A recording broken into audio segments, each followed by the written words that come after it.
Aslam, my name is Mohammad Daniel, and today I with my team will present the discrete project about dynamic graph phase 2. In this, we will discuss about the code implementation and its results. So, first of all, I will discuss about the understanding of the input of our data set. So, we have four columns present here. One is the time start. So basically we are discussing about the passes in a football team. So whenever the pass starts, its time is recorded, which is in the time start column. When the pass is ended, like when someone receives the pass, the time stamp is calculated and that is calculated in the time end column. So after that, we also have the two IDs of the players. One is the person who is taking the pass, and other is giving the pass. So that is considered as sender and receiver IDs. Next slide. So after that, we also have the coordinates of the players in the ground. Like if you can see in the slides given, the x12 indicates the x coordinate of the player of 12 ID. While in the second picture, you can see the y12 indicates the y location on the y-axis on the xy plane, y location of the 12th ID of the player. Similarly, we have all the players listed in each column with their x and y specific positions by which we can identify them. We have the players from 1 to 14 of the team A, while for the team B, we have chosen ID numbers from 15 to 28.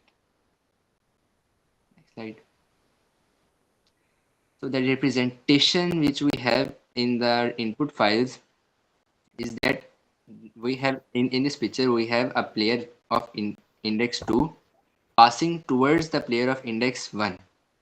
As we can see in the text file also given, the player which is throwing the pass is on the second line, while the person receiving the pass is on the third line. And in the second last line, we can also see the index is 0, 1, which indicates that the person of the 0 index is passing towards the person of 1 ID. Next slide.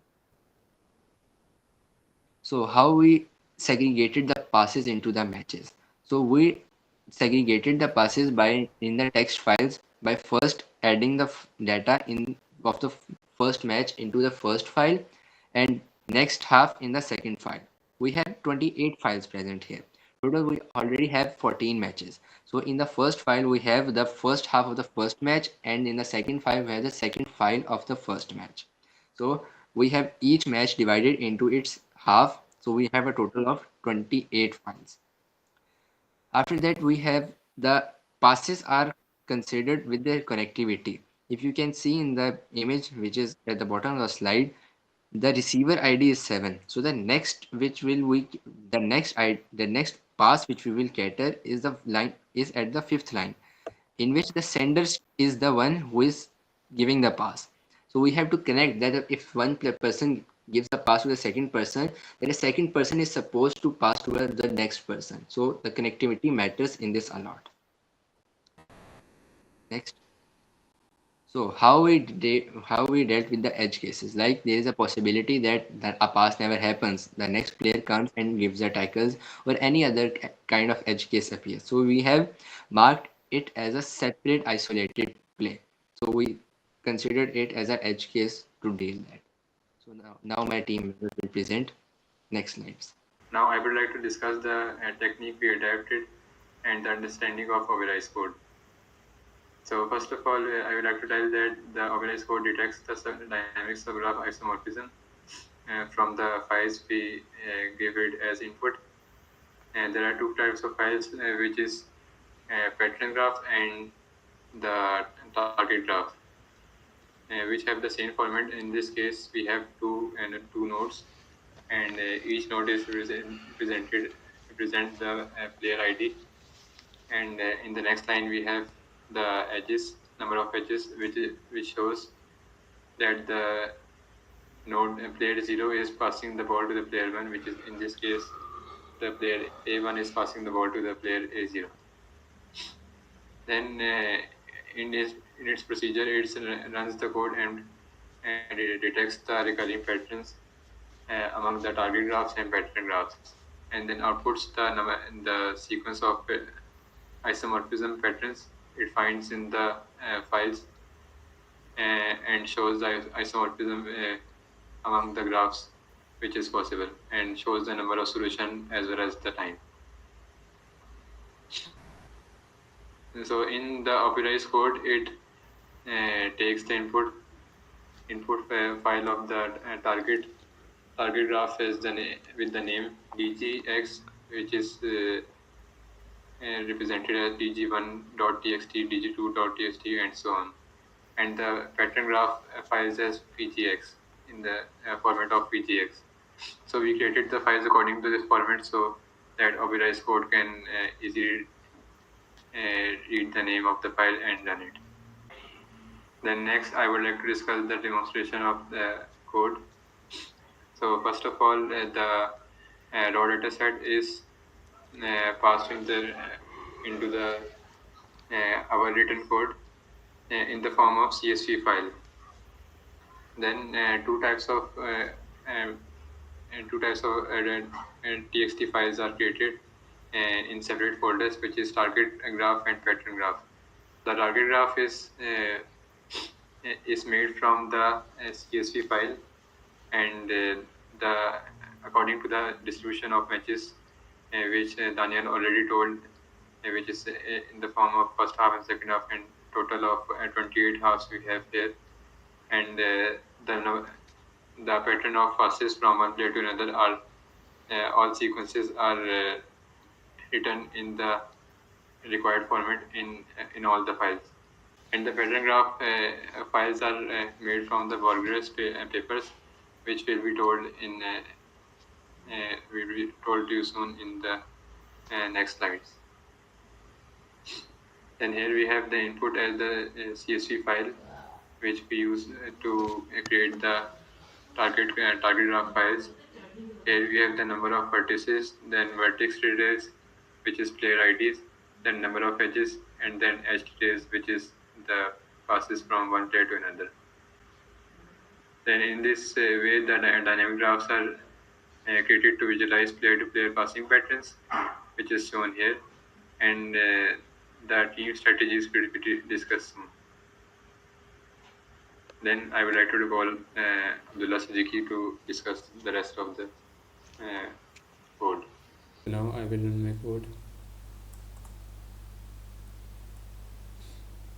The two folders will be created here, which will contain the target file graph files and the pattern graph files.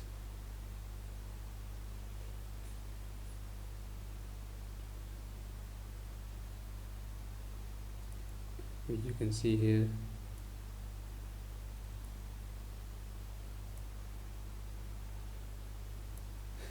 Now I will run the override code, which will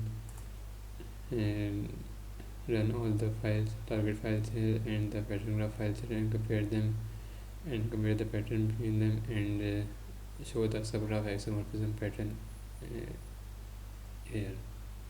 All the data in the integer form.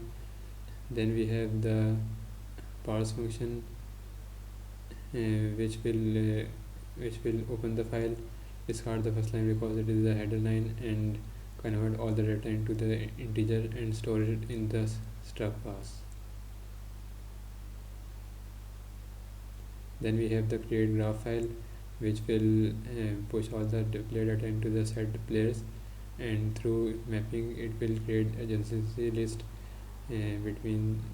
from the sender ID to the receiver ID, and it will map the sender ID to the receiver ID and create the edges among them, and push all the data in the file which contains the number of players, the player attributes, and the edges from one vertex to another.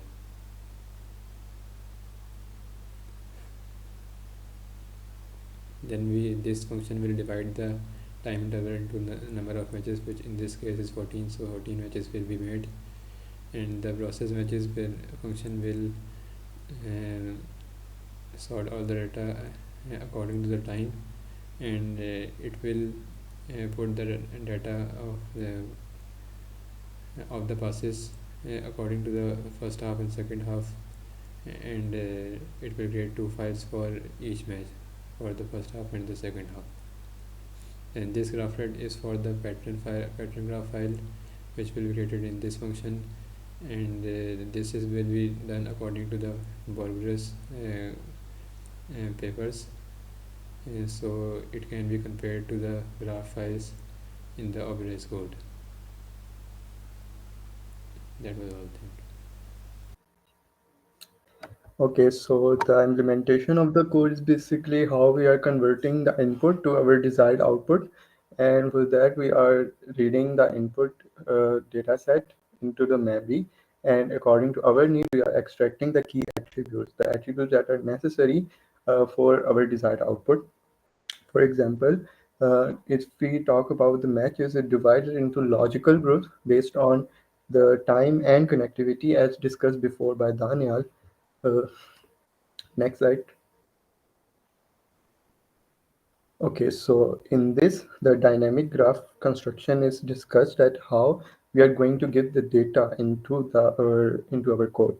So basically, for that, we have to convert our data into a format that is shown here as the .txt form, and is already discussed by Moiz Ansari, that how we are going to convert our CSV data into a separate raw data representing the vertices and the edges. After that, we are going to generate all the necessary files and generating them into their respective folders. For example, there are two folders, pattern graph and target graph, and in each folder, there are the txt files that are in the format as shown above. Next slide. For example, now the analysis results that basically how we are going to analyze the output, the frequent subgraphs, the formations that are being detected. For example, the formations after running the code were basically in the triangular shape or star shapes. So were many variations in passing intensity, and it is visualized how the passing techniques are being adopted, and it is similar to what was shown in the Borges paper in Figure 3 and 4, and it was like strategies were compared based on players' position and their passing techniques, and it was categorized in different probabilities that this technique used after that technique is this the probability of happening this is this much. So it is similar to the Figure 3 and 4 in Borges paper. Next slide.